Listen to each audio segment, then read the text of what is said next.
ஆண்டவராகிய இயேசு கிறிஸ்து மனிதனாக இங்கே நமக்காக இந்த பூமியிலே வந்து தெய்வமாக இந்த பூமியிலே வாழ்ந்து மனிதனை போலவே மனிதன் எப்படியாக சரீரத்தையும் ரத்தத்தையும் உடையவனாக இருக்கிறானோ அதே போல அவரும் தெய்வம் என்ன பண்ணுகிறார், மனிதனாக இந்த பூமிக்கு சதையும் ரத்தத்தையும் உடையவராய் இந்த பூமிக்கு இறங்கி வந்து நம்மை மீட்டெடுக்க வேண்டும் என்ற ஒரே நோக்கத்திற்காக அவர் அப்படிப்பட்டதான காரியத்தை அவர் ஏற்றுக்கொள்ள வேண்டிய சூழ்நிலை காணப்பட்டது.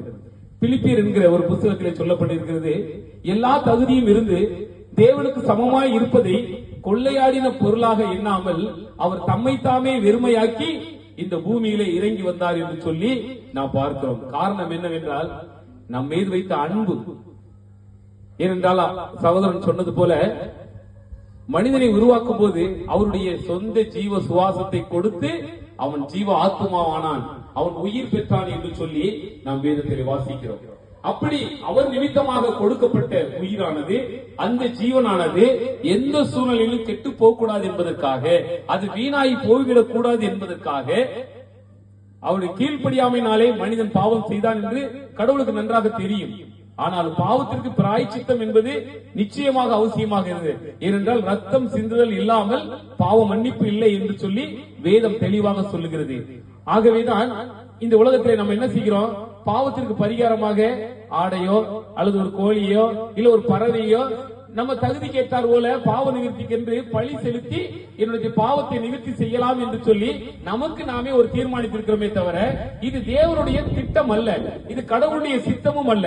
கடவுள் சொல்லுகிற காரியம், உன்னுடைய பாவத்திற்காக நான் ரத்தம் சிந்தி உன்னை நான் மீட்டெடுத்திருக்கிறேன், இதற்காக நீ எந்த ஒரு கிரயமும் செலுத்த அவசியம் இல்லை.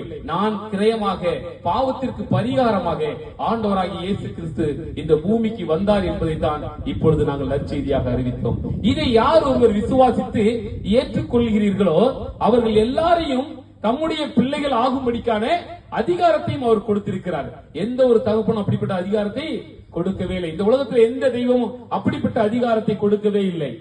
ஏனென்றால் நாம் பாவத்திற்கு பிராயச்சித்தமாக எங்காவது நடைபயணம் செய்யலாம், எங்கேயாவது பிராயச்சித்தத்திற்காக நாம் அன்னதானம் பண்ணலாம், ஏதாவது தியாகம் செய்யலாம், நற்கிரியைகள் செய்தால் என்னுடைய பாவம் போய்விடும் என்று சொல்லி மனிதன் தன்னை அலட்டிக் கொண்டு இருக்கிறான்.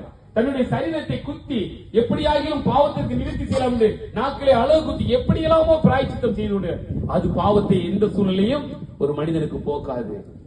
ஏனென்றால் ஆண்டவராகிய இயேசு கிறிஸ்து எல்லா மனிதனுடைய பாவத்தையுமே நீக்கும் பரிகார பலியாக இந்த பூமியிலே நமக்காக ஆண்டவராகிய இயேசு கிறிஸ்து சிலுவையிலே அடிக்கப்பட்டு அவர் மரித்து அடக்கம் பண்ணப்பட்டு 3ஆம் நாள் உயிர் திறந்த ஒரே தெய்வம் ஆண்டவராகிய இயேசு கிறிஸ்து மாத்திரமே.